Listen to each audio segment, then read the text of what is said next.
Polar the Titanic Bear, Part 3. "Come, we're taking a trip to see the stars," she said. Master's parents were already dressed. They were gathering a few belongings together. I was surprised when I saw Master's mother reach for lifebelts. Then, seizing me from my little net rack beside Master's bed, she tucked me under his arm. We soon joined a group of people standing in the main hall. Everyone was very quiet, talking in hushed voices. Someone whispered that we had struck an iceberg and that water was pouring into the ship. A young man in uniform helped fasten on Master's lifebelt. Patting him on the head, he said, "Goodbye, little man." Then Master's father told us to follow him to the top deck, where we would climb into one of the lifeboats. The lifeboat was swinging out from the ship's side, and people had difficulty climbing aboard. Our little party kept together, and when there was about 40 of us in the boat, an officer cried, "Lower away!" and we were let down to the water in awful jerks. Master clasped me in his arms. His eyes were shut tight, and his face was white. We finally reached the water safely and rowed off toward a faint light on the horizon. It was very dark. Aside from the stars and the brilliantly lighted ship that towered above us, we could see nothing. Soon after we left the Titanic, the captain sent up rockets as a distress signal. We all watched the ship steadily, except Master, who was asleep. 2 hours later, we saw the last light go out and heard the dreadful cries that told us all was over.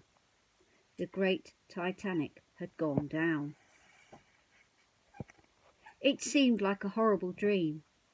The heartbreaking silence and feeling of utter loneliness cast a deep gloom over our little boatload. Toward 3 o'clock in the morning, an icy breeze sprang up and the sea grew rough. Master opened his eyes and said he felt seasick, but Muddy Boons, who had him on her lap, soon quietened him with a story of Cinderella. About an hour later, someone suddenly shouted, "Here comes a ship!" Looking toward the horizon, we first saw a white light and then some rockets. As the ship gradually approached, we feared she might either run us down or not see us at all, since we had no lantern. But soon she slowed down and then stopped. As the faint mist cleared just before dawn, the new moon was setting and a star was faintly twinkling in the pink horizon. The first rays of the sun cast a wonderful glow on the icebergs that rose from the ocean all around us. Master suddenly opened his eyes and, looking about him, exclaimed, "Oh, Muddy, look at the beautiful North Pole with no Santa Claus on it." A woman who had been crying smiled at him through her tears. Our rescue ship, the Carpathia, looked very small amidst the few bits of wreckage where the huge Titanic had gone down. We finally drew alongside, and the men climbed aboard the Carpathia on rope ladders. The women were hauled up in a sort of swing, and the children in canvas bags. Soon everyone had been rescued, except for me. I lay alone in the empty lifeboat. Several minutes went by, but nothing happened. Everyone seemed to have forgotten me. My heart began to pound. I imagined being left there, tossed by the waves forever. Would I ever see Master again? Suddenly I felt a terrible jerk, and then another. The boat swayed dangerously. I nearly fell into the icy water as several sailors pulled the lifeboat up to the decks of the Carpathia. I slid down the ribs of the boat, banging my back against each one along the way, and landed in a puddle. "That's the last of them then," said a sailor. He turned the boat over with a bang, and I fell onto the hard deck in a wet, miserable heap. I lay there for what must have been hours. Then I heard a kind voice. "Hello there! Fancy seeing you again."